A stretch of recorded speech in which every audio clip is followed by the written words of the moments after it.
Yes, noje kuguha ikaze ukunda kandi ukurikira ibiganiro byacu ku gihe top 5. Muri iyi minsi usigaye wumva abakobwa benshi bavuga ngo abo nta bagabo bagihari, ngo nta bagabo bagihari. Ye kugezaho ibintu bitanu bituma ugaragara nk'imbwa kandi uri umuntu w'umugabo. Ibintu bitanu bikugira imbwa, ukabimbwa imbwa rubebe handi usigara uhagaze ku ntuze ebyiri gutya gusa. Kandi nguri umuntu w'umugabo. Mu bintu bitanu rero bikugira imbwa. Ikintu cya mbere kikugira imbwa ukabimbwa imbwa wuwu. Yes, ibintu bitanu bikugira imbwa ukabimbwa rubebe wuwu ukamoka. Icya mbere kuryamana n'umugore ufite umugabo. Kwifata ukaryamana n'umugore ubizi neza ko afite umugabo. Uburi imbwa ubaye imbwa, nta mushinga wakora ngo ugende, nta kintu wakora kiguteza imbere ngo kiraninge igihe cyose uryamana n'umugore ufite umugabo. Niba udashaka kuba imbwa rero irinde icyo kintu. Umugore ufite umugabo we n'umugabo we niwe baba bazi ibyabo.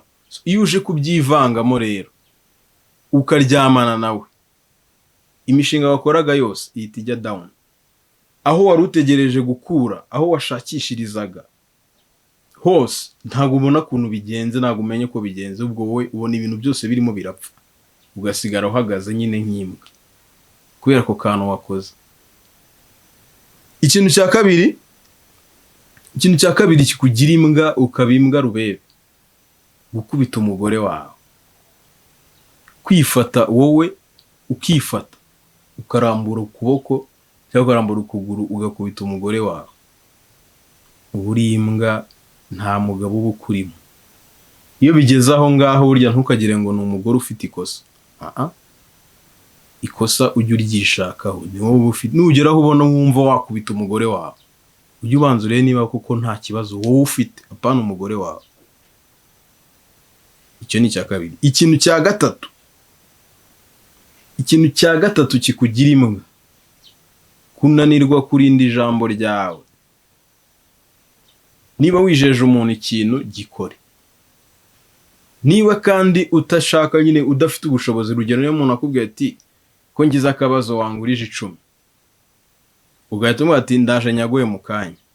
Iyo uvuze ngo mu kanya uvuze iminota ingana, nyuma y'akanya y'iminota 10 yaguhamagara ukanga kumufata, hashira indi 10 yaguhamagara ukamufata ngo sorry ngo urabona.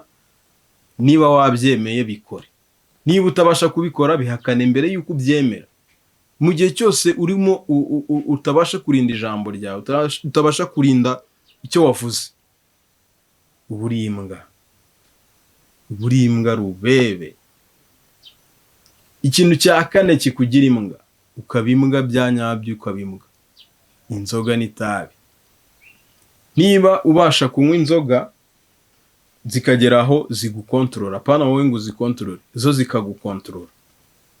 Ukatamo akabyeri ka mbere, aka kabiri, aka gatatu, aka kane, iduzeni, ikesi, abiri, ukanywa tu. Ububaye imbwa uragenda zikakwica, ugasigara nta bwenge namba. Ugitekereza ibintu byose uri kubikoreshwa n'inzoga. Noneho kubyuka mu gitondo ugasanga nabyo byanze, nta akazi ntugakora, nta kintu kindi uri bukore, urabyukira mu mahanga uvuga kuko inzoga wanyweye, kuko ibiyobyabwenge wafashe. Ibyo nabyo bikugira imbwa ku kigero buri wese aba adashaka no kuvugana nawe. Urumva icyo kintu. Ikintu cya gatanu kikugira imbwa butwi, mbuze uko mbivuga, kwiruka inyuma y'abagore. Ubundi nta muntu w'umugabo uhamye nyine w'umugabo ufite amahame, ugendera ku mahame yo kuba umugabo, ntago ajya yiruka inyuma y'abagore, ahubwo abagore bamwiruka inyuma. Ahubwo iki gihe abakobwa basigaye bavuga ngo nta bagabo bakibona. Uririrwa wiruka inyuma y'abagore, uraho kugira ngo wiruke ushaka amafaranga, ushaka ibintu bikubaka, bikugira umugabo uhamye wa nyawe, bikugira umugabo w'agaciro nyine, ubu nawe uhagarara ukavuga ati kabisa ndi umugabo. Ahubwo ukajya kwiruka inyuma y'abakobwa, inyuma y'abagore. Aho utari imbwa ni hehe? wadefanda ko utari imbwa ukora ibi bintu byose baje kuvuga uko ari bitanu, niba ubirimo ubigenderamo uri imbwa. Ikintu nta nubwo uri imbwa zino zirinda ibipangu wakuyeho bro. Hindura niba wumvishe kimwe muri ibi ngibi ugenderaho: kuryamana n'umugore utari uwawe, gukubita umugore, kunywa inzoga nyinshi n'itabi, kwiruka ku bagore no kutarinda ijambo ryawe. Ibyo bintu byose niba utabikora uri imbwa. Seto gati.